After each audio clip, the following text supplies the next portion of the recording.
welcome all members, friends, and visitors to UU of East Aurora. This is a community in which all people are welcomed regardless of their belief systems, ethnicities, race, gender, sexual orientation, or economic standing.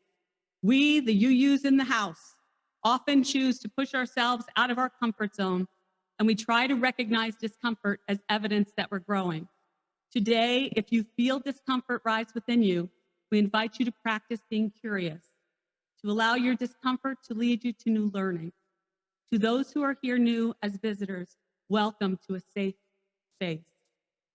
I begin this service by acknowledging that our nation was largely built on the ancestral land of Native nations and the stolen labor of enslaved peoples. May we persevere to achieve a clear understanding of our shared past and utilize these lessons learned for good and for progress. Born and raised on Buffalo's east side as one of 6 children, India Walton became a full-time working mother at 14.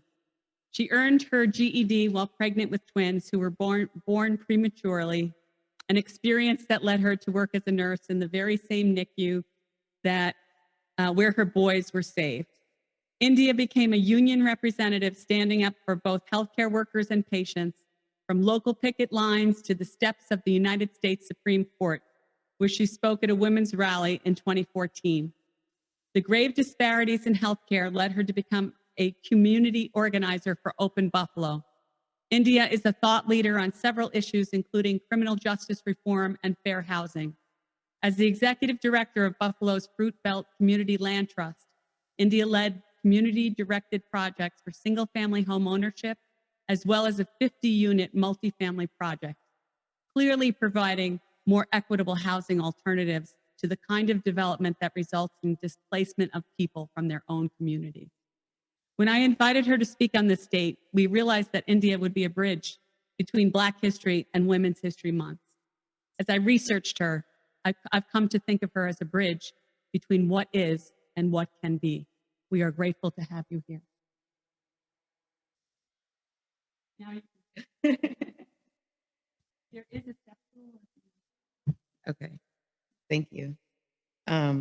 These intros always make me emotional because when people talk about me, I don't sometimes realize that they're even speaking of me, and to be compared or even in proximity to folks like Shirley Chisholm and Eleanor Roosevelt is a huge honor, because it's not where I come from and it's not who I am. I guess it's who I'm becoming. And that is exciting and also confusing and scary. But thank you, Judy, for your kind words. Thank you for inviting me here. And thank you, Mary, for your tenacity and your continued follow-up to make sure that I actually made it out today. Today, I want to talk about starting from a place of love. When Mary called and invited me to speak, I was navigating life in a very difficult space. I had given up my entire life, my job, my privacy, sometimes my sanity.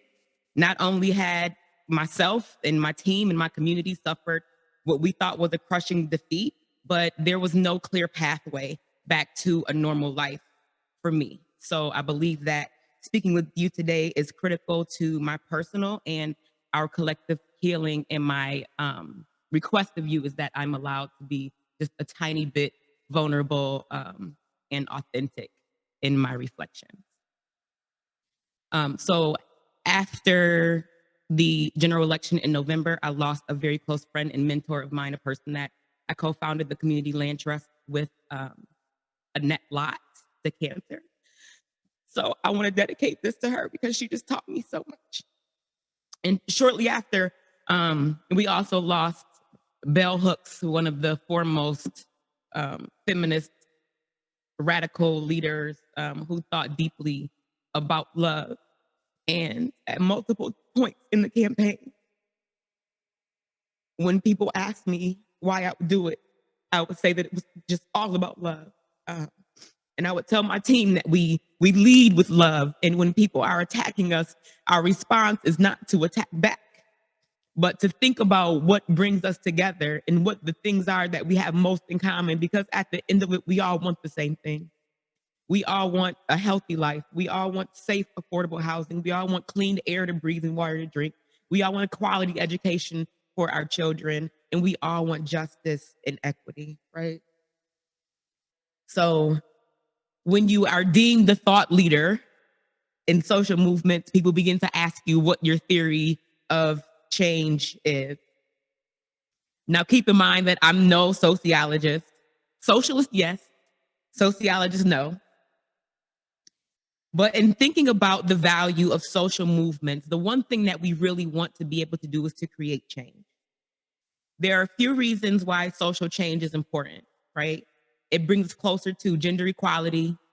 It improves workers' rights.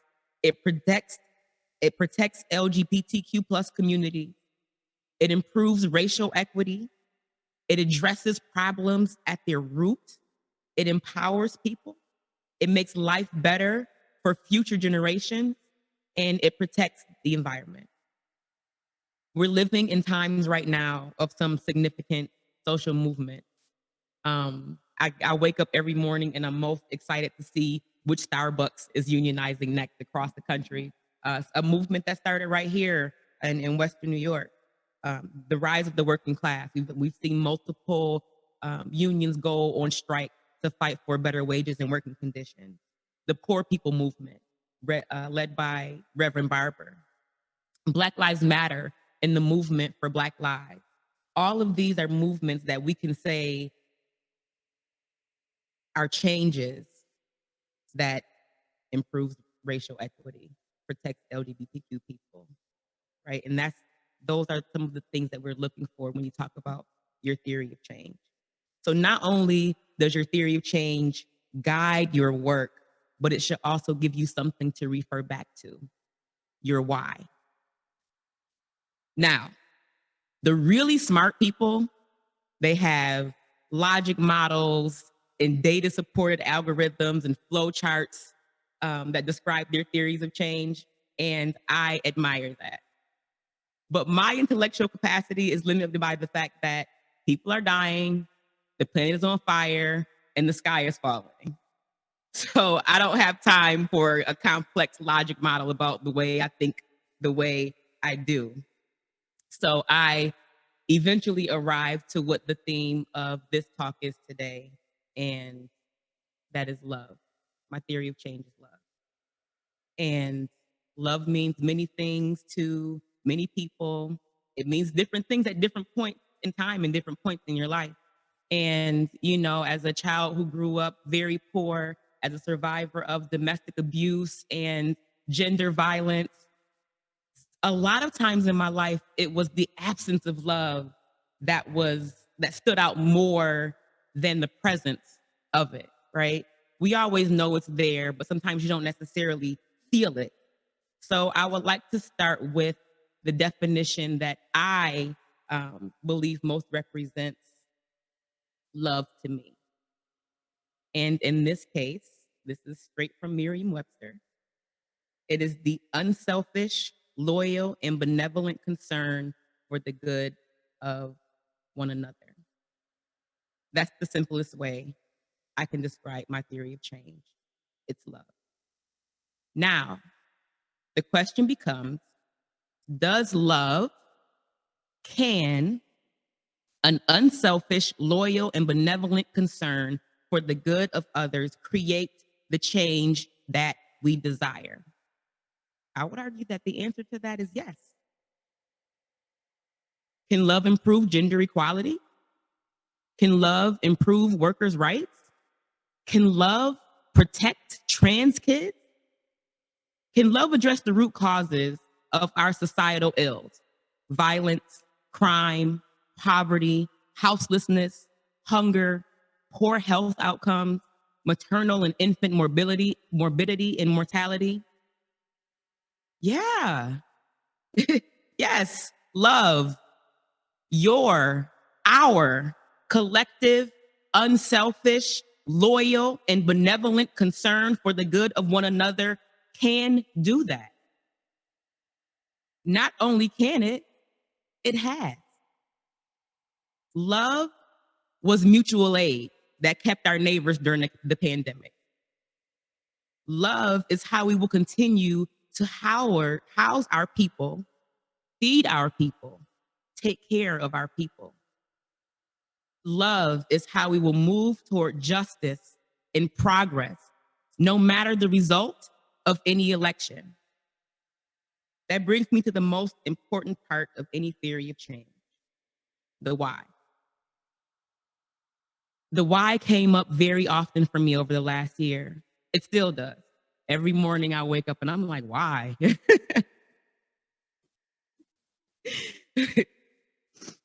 From leaving secure employment to be able to stretch my imagination about what is possible, to reliving my personal disappointments, failures, and traumas in the public sphere. I won't tell you any of it was easy, but I would do it again in a heartbeat. I'll end by sharing the words of my most ardent supporter, my 12-year-old son, Mason. On election night, Mason told me that we hadn't lost, that we only lose when we stop trying, and that he hopes we can do this again. And he is so happy because we taught the world to lead with love. That's my why. Unselfish, loyal, and benevolent concern for the good of one another. I'd do it again in a heartbeat because love. Thank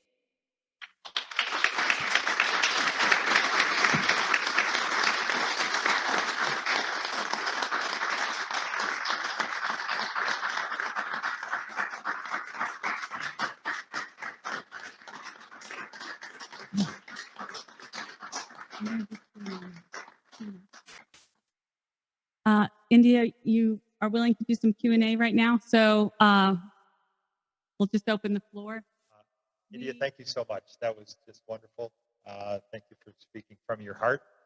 I was wondering, so you're living your life and you're doing your good deeds, and then one day you decide to run for mayor. How did that come about? Yeah.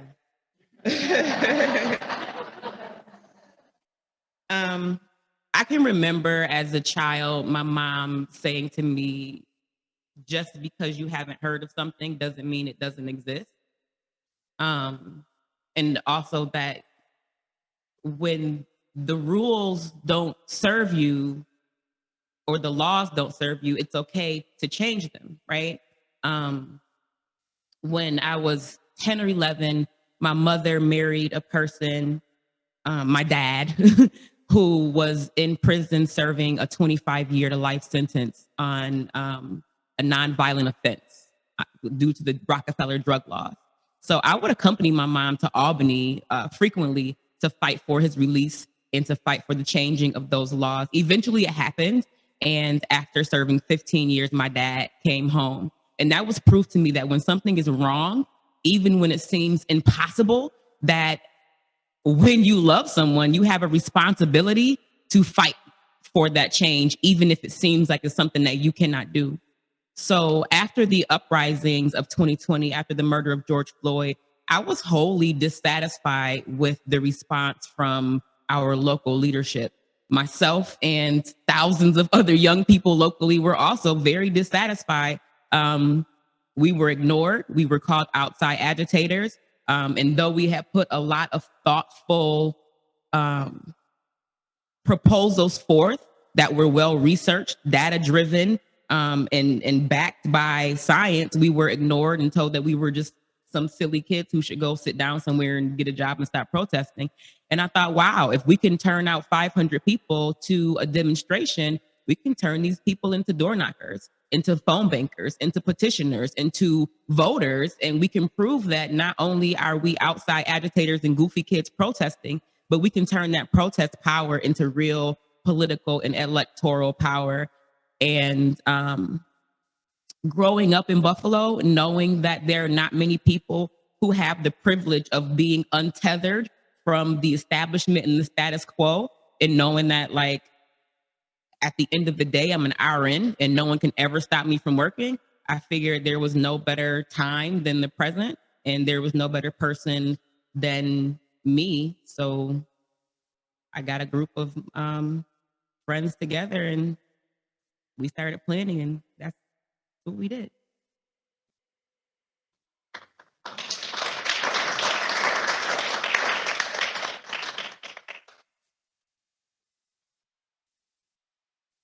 How I can take my love and support of those issues and make them happen. So I would think maybe that's shared by many people. It's, you know, we know what the problems are, and we know how we feel about them, but we don't know what to do about them. Yeah, I think the simplest answer is to shoot an email to whichever organization you know is doing the work, or whichever individual. I mean, it really warmed my heart to know that y'all are supporting the efforts to match the farm shares. It just so happens that when Alex was on that call, like he and I were on our way to lunch and we were sitting next to each other. But that's in the simplest of forms, right? And when I talk about love, it's a verb, right? It's an action, right? How do you say that because I love humanity so much, I'm going to give up something so that someone else can have it, right? Or so that someone else can have something that they wouldn't otherwise have access to. So, I mean, like, there are lots of groups in Buffalo. There is the African Heritage Food Co-op, who now Alex is doing a capital campaign to try and put a grocery store in that Fruit Belt neighborhood, the same neighborhood I organized in. How we got a neighborhood called the Fruit Belt? You can't get fruit, right? There's Black Love Resisting the Rust that does radical political education for young people of color. There's Massachusetts Ave Project, another one that's filling in the gap for food access. There is the Health Disparities Task Force that is where, I mean, there's just, you can't, one of the best things about Buffalo is that, maybe the best and the worst, is that we have this really robust nonprofit and community-based organization structure, but like, they are really filling in the gap for what is not coming from our local leadership, right? Someone has to do that work, but we have some of the best minds and hardest working folks who are doing that. So I would just encourage you to plug in where you can, and no one is going to turn you away. And if they do, just call me and we'll go together. Thank you so much for reminding us, because it's true, we think of love as something passive. You know, we fall in love instead of fight for love. Happiness is something that happens to us, not something that we want to struggle for. So this just so inspiring. So please tell us that you're going to keep loving all the way to the White House.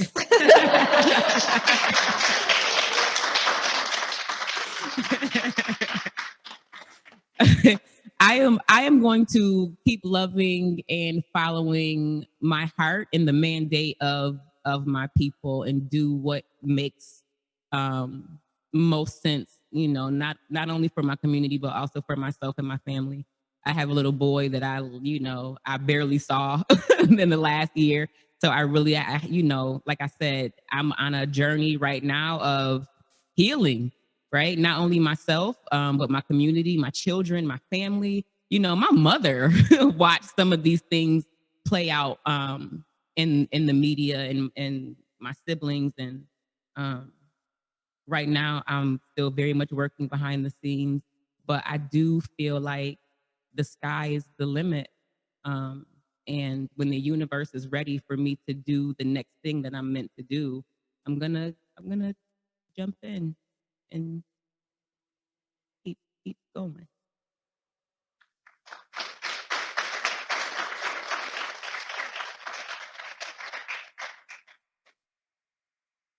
Thank you all.